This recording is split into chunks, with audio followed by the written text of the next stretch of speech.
Balanse yung asim, yung alat, then yung richness ng coconut milk. And this is one of the kinds of adobo that I really love. Adobo sa gata.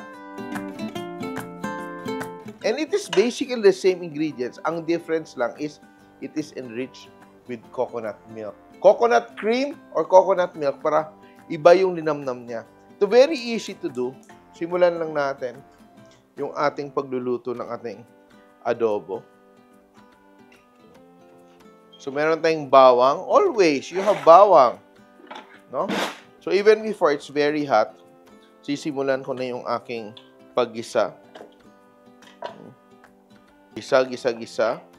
Yung ating manok, pwede mo siyang asinan ahead of time or pwede mo ding i-marinate with a bit of soy sauce. So, eto, what I will do, I will marinate my chicken with soy sauce and suka. Soy sauce and suka. Very classic na recipe. Mix natin. So, if you have time, mas maganda na you marinate it ahead of time. So, hinay-hinay natin na ninuluto yung ating bawang. No? Hindi tayo magpa-fry ng sobrang mainit para mas mag-infuse yung flavor ng ating garlic. Ayan. So, we will just let that brown. And in the meantime, nagmamarinate tong aking chicken. Magcha-chop din ako ng sibuyas. Pag naglalagay ng sibuyas sa adobo, maraming umaangal kasi wala daw sibuyas ang adobo. Pero ako, I like to add onions because it adds a bit of sweetness. Yan. And you can always adjust this recipe kung ano yung trip mo, di ba? Pero ito siya, masarap na masarap talaga to. Unti-unti nang natutusta yung ating garlic. Now, we will add our onions. Lalagay ko na rin yung aking dahon ng laurel para mas mag-infuse yung flavor. Pamintang durog, dito ko na rin ilalagay para mas lumabas yung kanyang peppery aroma. Gisa-gisa, sobrang bango. Ang maganda dito, even if you add a lot of chilies sa inyong adobo, dahil may coconut milk, hindi masyadong magiging spicy, no? The fat or the richness of the coconut milk will cut the kick of the chilies. Lagyan natin dyan. Mix, mix, mix. So, ito, ang ating aromatic base, no? And now, ating chicken, lalagyan natin. Sangkot siya natin. Yan. Arrange our chicken pieces. Yan. Tama lang yan. No, magsishrink yan. Then, we will pour our excess marinade.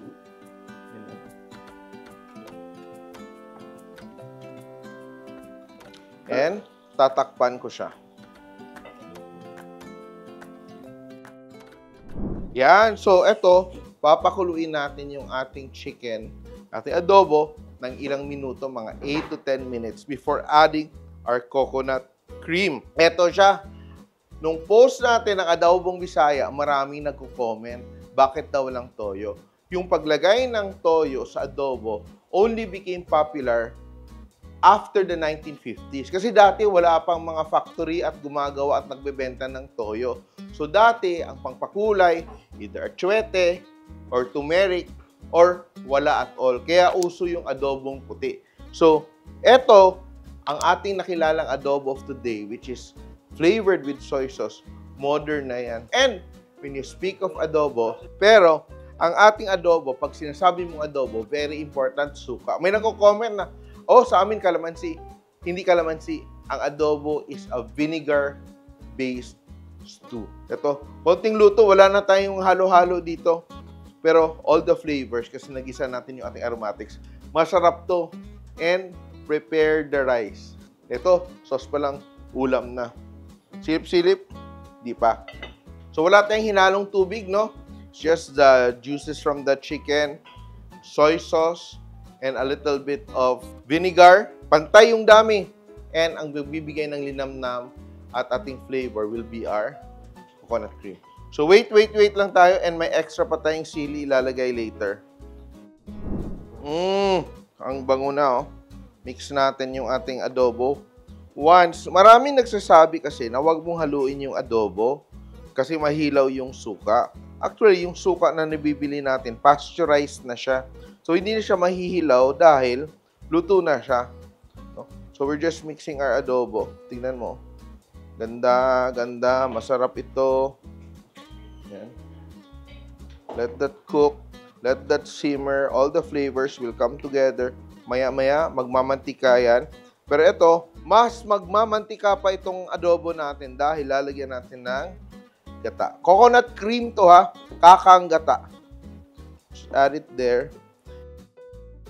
So, minsan, gusto natin na medyong matuyo-tuyo to, rendered. Iba naman gustong may sauce. So, it's up to you.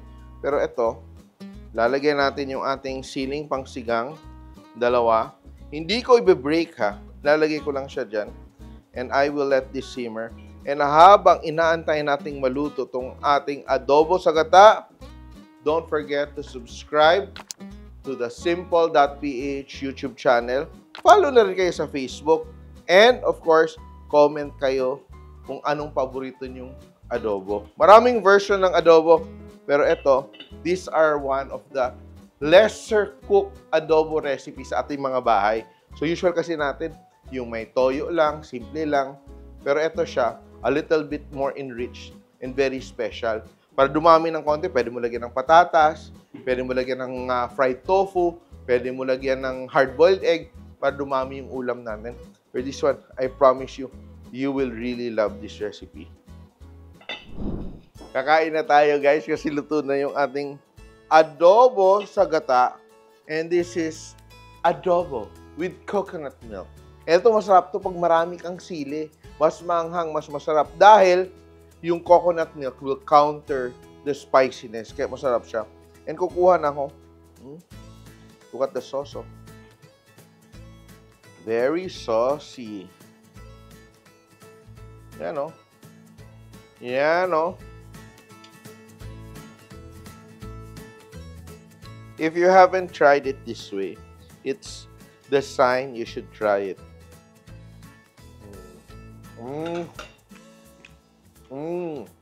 Balanse yung asim, yung alat, then yung richness ng coconut milk.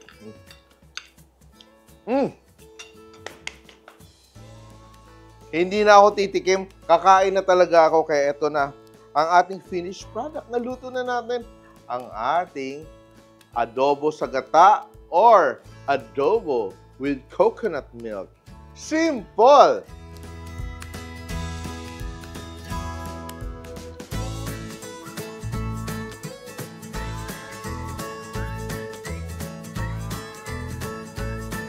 Simple.ph. Living made simple.